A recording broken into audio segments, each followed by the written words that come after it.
미국 미네소타주에서 경찰의 과잉 진압으로 흑인 조지 플로이드가 사망한 사건에 대해 항의하는 시위가 미국 전역으로 번졌고 9호 블랙 라이브즈 매터가 중심이 된 캠페인이 전 세계적으로 확산되고 있습니다. 플로이드 사망 12일째에 접어든 지난 주말, 두 번째 추모식과 함께 미국 전역에서 대규모 항의 및 인종차별 반대 시위가 열렸습니다.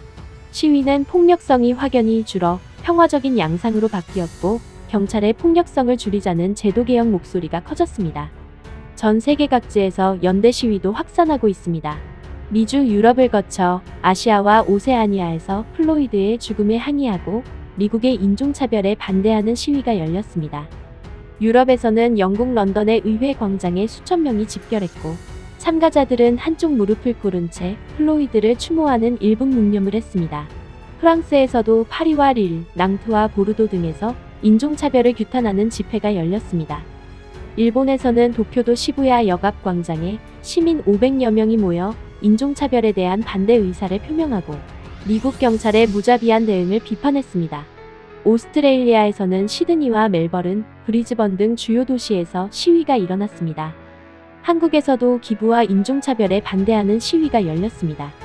CNN은 BTS가 이번 주 초 인종차별 반대운동에 참여한 뒤 빅히트 엔터테인먼트와 함께 BLM 흑인의 목숨도 소중하다 관련 비영리 단체에 100만 달러를 기부했다고 전했습니다.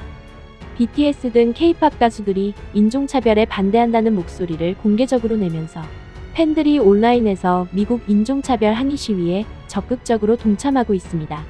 또한 6일 서울 명동에서도 추모 시위가 열렸습니다. 주최자는 미국 내 인종차별은 남의 나라 이야기가 아니다. 국내에서도 다민족이 어우러져 살아가는 만큼 연대해야 할 문제라며 시위 개최 이유를 설명했습니다. 100여 명의 참가자는 추모의 의미로 검은색 옷을 입고 피켓을 든 채 서울 명동에서 청계천 한빛광장까지 침묵행진을 했습니다. 현재 한인들도 경찰 폭력과 인종차별 철폐를 촉구하는 평화 시위에 동참했습니다. BLM을 지지하는 아시안 태평양 주민 모임이 주최한 이날 시위는 로스앤젤레스 코리아타운 윌셔파크 플레이스 잔디광장에서 열렸습니다. 흑인 사망사건 항의 시위에 대한 한인들의 연대와 지지 발언이 이어지자 마이크를 잡은 흑인 여성은 감사의 마음을 전했습니다. 이 여성은 자신이 자라오면서 한인들을 어글리 코리안으로 생각했다며 이기적이고 돈만 밝히는 사람으로 생각했다고 고백한 뒤 오늘 집회 현장에서 한인에 대한 이미지가 완전히 바뀌었다고 밝혔습니다. 오늘은 트위터에 소개된 기사를 읽은 외국인들의 댓글을 살펴보겠습니다. 인상적인 것은 그들이 시위를 하면서 사회적 거리를 지키고 있다는 것이다. 모든 한국인이 인종차별주의자인 것은 아니다. 나는 한국에서 몇 년 살았고 내가 떠난 이후로 1년에 한두 번 여행해. 나는 한국을 매우 사랑하고 그들 중 몇몇이 우리의 권리를 옹호하는 것을 보게 되어 기뻐. 나는 한국에서 성소수자의 행진에 갔었어. 나라 전체가 동성애 혐오증은 아니야. 국민 전체를 일반화하지 마십시오. 동성애자 나이트클럽과 연계된 바이러스 발생으로 인해 성소수자와 한국인들도 자신의 편견의 파도에 직면하고 있었기 때문에 이 점을 높이 평가해. 변화를 위해 과감한 행동을 하는 사람들을 보니 반갑다. 동성애 혐오와 인종차별주의로 유명했던 나라가 변화의 상징이 될 것이다. 이 집단의 사람들이 그들의 나라에서 금기시되는 두 가지 주제에 맞서는 것을 보는 것은 정말 좋은 일이다. 한국은 그들의 전 대통령이 그녀의 친구의 지시를 받고 있다는 것을 알았을 때 그녀가 공직에서 물러날 때까지 이 일을 했다. 한국은 항의를 매우 잘한다. 내 아내는 한국인인데 내가 왜 사람들이 항의하는지 설명하자 그녀는 완전히 소름이 끼쳤다. 그녀는 그건 살인이라고 말했다. 난 그냥 고개를 끄덕였어. 그녀가 옳으니까. 여기 몇 가지 소식이 있다. 모든 한국인이 인종차별주의자는 아니며 한국에는 흑인 연예인들이 있고 모든 아이돌과 연예인들이 창백해 보이기 위해 그들의 피부를 탈색하는 것은 아니라는 것이다.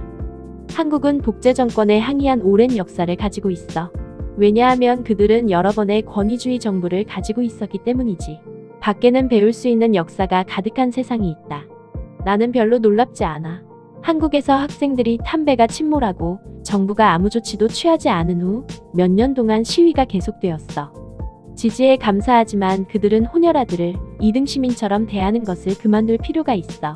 입양센터는 포기한 흑인 한국인들로 가득 차 있다. 한국인과 아시아인이 전폭적으로 지지한다는 것은 놀라운 일이다. 특히 사람들에게 아시아인들은 흑인 사회에게 인종차별주의적이고 컬러리스트라고 알려진 뒤에는 하지만 그것은 분명히 사실이 아니다. 우와 한국은 거의 20만 개 정도의 좋아요인데 일본 사람들은 겨우 10,000개가 넘네. 트위터 보니까 어떻게 된 건지 알겠는데? 정말 멋지다. 이 일로 너희들이 너무 자랑스럽다. 그들은 정말 먼 길을 왔고 나는 그들이 자랑스럽다. 한국은 반성소수자와 반흑인으로 알려져 있기 때문에 사람들은 그저 놀라기만 할 뿐이다. 흑인들은 케이팝과 한국 문화를 사랑한다. 잠들어 있지 마라. 이상 외국인들의 반응이었습니다.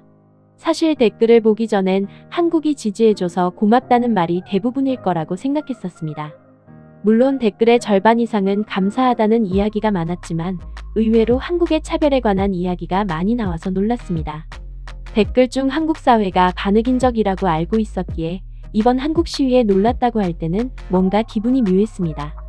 한국이나 아시아 국가들은 광고에서도 하얀 모델을 추구하는 나라들이고 연예인들도 하얀색 얼굴을 추구하며 흑인 온열들은 무시를 당하는 일이 많다는 댓글들을 보게 되니 전엔 이런 것들에 대해 당연한 거니 별 생각 없이 살았는데 그들에게는 그렇게 보일 수도 있었겠다는 생각이 들었습니다. 게다가 동남아시아인들도 한국인으로부터 차별당한다는 글들도 보였습니다. 단일민족이라 불리우는 한국인들이 집단이 가지는 보편적인 기준선에 맞춰 살다 보니 이런 부작용도 있을 수 있겠다란 생각도 들었습니다. 인종 간 다름을 배척하는 사회보다는 모두가 융화될 수 있게 서로를 이해하고 인정하려는 노력이 필요하다고 느꼈습니다. 이상 허리슈TV였습니다. 구독과 좋아요, 여러분들의 생각을 댓글로 남겨주세요.